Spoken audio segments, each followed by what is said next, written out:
Hello, my name is Frank Casper. I am co-founder with Jay Kiskell of the Fifth Principle Project. I am a real person. I am not AI generated. As we have tried to inform you, the changes to Article 2 that remove the 7 principles and 6 sources that have defined the core of UUism were passed at the recent General Assembly.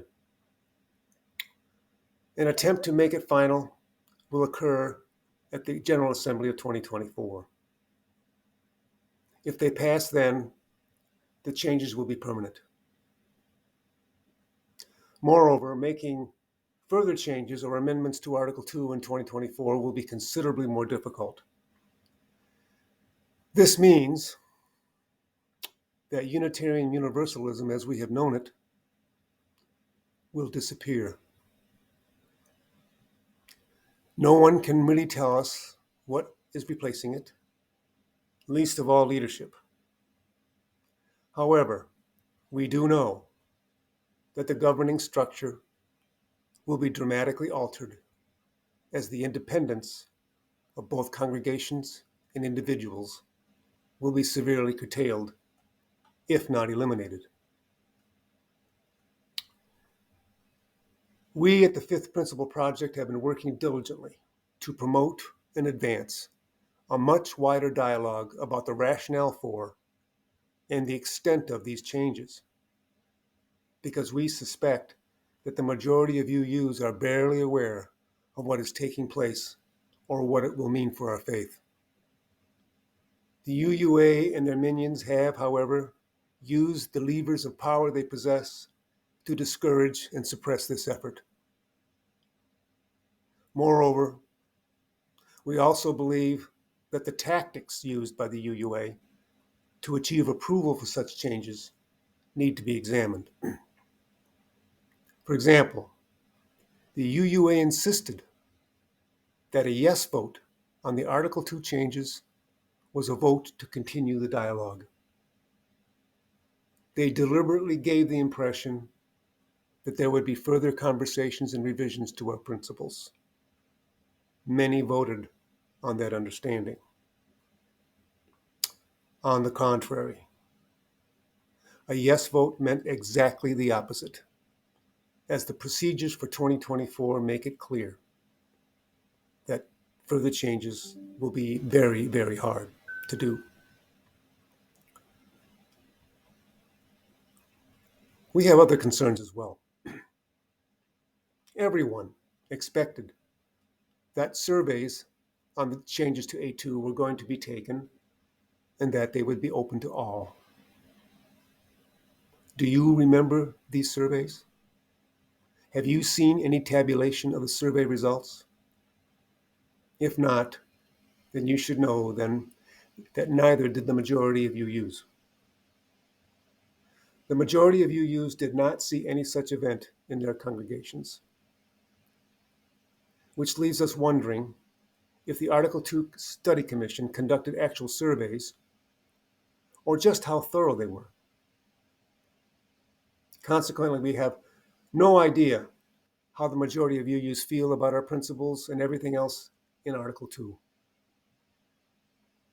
When groups of UUs began dissenting, there was a concerted effort to block them from publishing their opinions.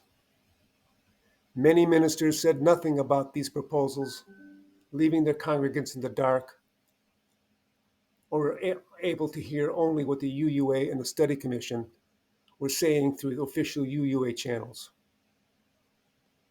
Those holding different opinions were compared with white nationalists, MAGA types, and Nazis, epithets echoed by Susan Frederick Gray in a recent speech. She went on to call us people holding onto a fabricated imagination of a mythical past. This is not only harmful and disrespectful of fellow UUs, but is an abject smear on the history of our faith, especially coming from the president of the UUA at the national gathering.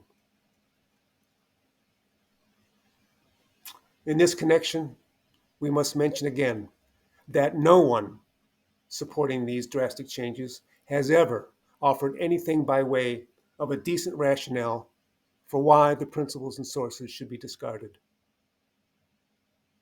The most factual statement has been that a periodic review is mandated in the bylaws. This is true. But the bylaws also mandate more than one candidate be put forth for president. Only one candidate was offered. That is not an election. If anything, it's a coronation. If the UUA can violate its own bylaws when it sees fit, then why do they feel such a driving need to follow them in the case of Article 2? And what justifies such sweeping changes? If they have an answer, they've not revealed it. In view of the magnitude of the changes, just the sheer magnitude of them, UU should be demanding answers.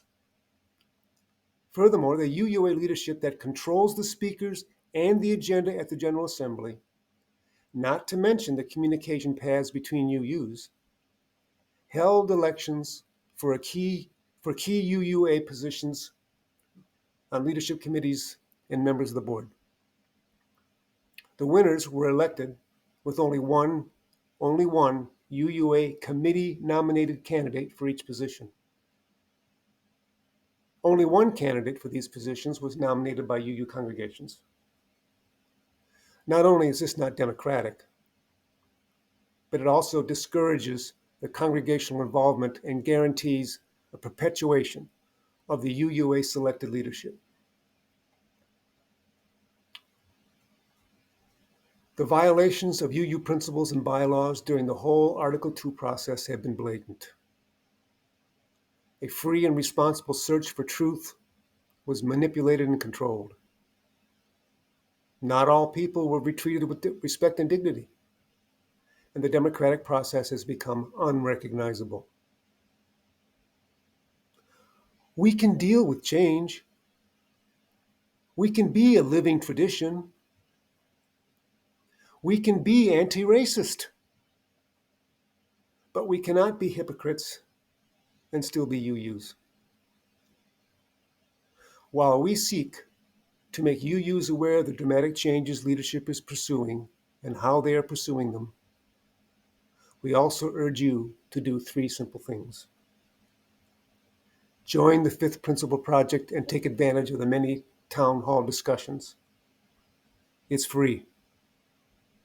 Visit the Save the 7 Principles webpage for the many informative essays on all of these changes. Most importantly, this is our faith. It does not belong to the UUA. Engage with it. Become a delegate to the 2024 General Assembly and let your voice be heard with your vote before the chalice goes out. Thanks for listening.